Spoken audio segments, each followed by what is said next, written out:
সামরিক অস্ত্রের পর এবার কি পারমাণবিক অস্ত্র চুক্তি পাকিস্তান এবং বাংলাদেশের 40,000 রাউন্ড গুলি কেনা হয়েছে। কিসের জন্য এই গুলি কেনা হচ্ছে? ভারতের বিরুদ্ধে কেনা হচ্ছে।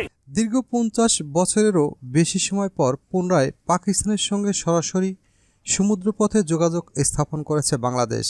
গত বুধবার করাচি থেকে একটি পণ্যবাহী জাহাজ চট্টগ্রাম বন্দরে পৌঁছায়, আর এ নিয়ে ভীষণ উদ্বিগ্ন ভারত। ভারতীয় সংবাদ মাধ্যমের এক প্রতিবেদনে এমন তথ্য তুলে ধরা হয়েছে।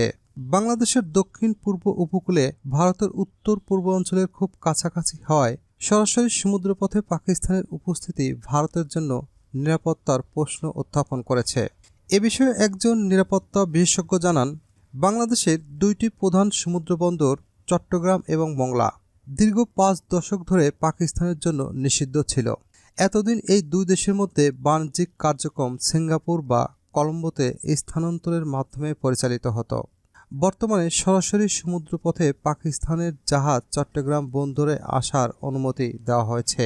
ভারতীয় ওই বিশেষজ্ঞ আরও বলেন, চট্টগ্রামে পাকিস্তানি জাহাজ মানেই চোরাচালানের সুযোগ তৈরি হওয়া। এর ফলে অস্ত্র বা অবৈধ পণ্য বাংলাদেশের হয়ে ভারতের বিদ্রোহী গোষ্ঠীগুলোর হাতে পৌঁছে যেতে পারে।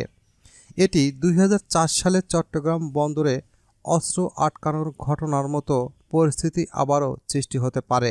এ সময় তিনি 2008 সালের চট্টগ্রামে পাকিস্তানি গোয়েন্দা সংস্থা ISI পরিচালিত একটি অস্ত্র চালান ধরা পড়ার বিষয়টি উল্লেখ করেন, যা এখনও দক্ষিণ এশিয়ার সবচেয়ে বড় অবৈধ অস্ত্র জব্দের ঘটনা। ওই সময় চীনা অস্ত্রের একটি বড় চালান ভারতের আসামে জঙ্গি সংগঠন উলফারের কাছে পাঠানোর পরিকল্পনা ছিল। শেখ হাসিনা সরকারের পতনের পর বাংলাদেশে ডক্টর মোহাম্মদ ইউনূসের নেতৃত্বাধীন অন্তর্বর্তী সরকার ক্ষমতায় আসার সঙ্গে সঙ্গেই পাকিস্তানের সঙ্গে সম্পর্ক উন্নয়নের মনোযোগী হয়েছে। এই সমুদ্র যোগাযোগ স্থাপনার ঘটনাকে নতুন সরকারের পাকিস্তানের সঙ্গে সম্পর্ক সুদৃঢ় করার প্রয়াস হিসেবে দেখা হচ্ছে।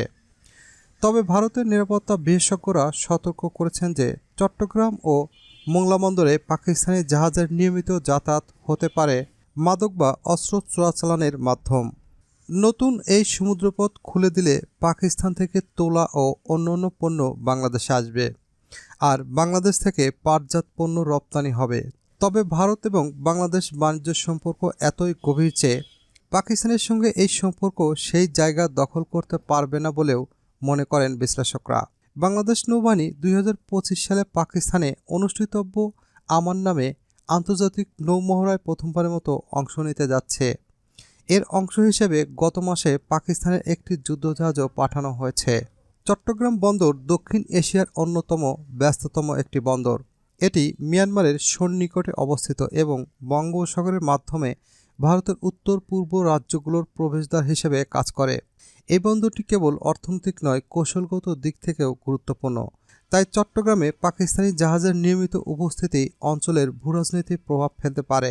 এই পরিস্থিতি ভারতের জন্য নতুন নিরাপত্তা চ্যালেঞ্জ তৈরি করেছে, বিশেষ করে মায়ানমারের সঙ্গে ভারতের উত্তেজনা এবং অঞ্চলে মাদক ও অস্ত্র চোরাচালানের সমস্যা।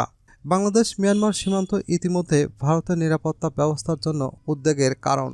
এখন সরাসরি পাকিস্তানে প্রবেশদ্বারের ফলে ভারত বাংলাদেশ সম্পর্কের কৌশলগত দিকগুলো আরও গুরুত্বপূর্ণ হয়ে উঠেছে। ভারতকে এই পরিবর্তিত পরিস্থিতি গভীরভাবে পর্যবেক্ষণ করতে হবে এবং বাংলাদেশে পাকিস্তানের ক্রমবর্ধমান প্রভাব প্রতিহত করার জন্য কৌশল তৈরি করতে হবে বলে মনে করেছেন বিশেষজ্ঞরা। ভারত এবং বাংলাদেশ একসময়কার ঘনিষ্ঠ বন্ধু হলেও সাম্প্রতিক রাজনৈতিক পরিবর্তনের ফলে সম্পর্কের এক নতুন দিক উন্মোচিত হচ্ছে।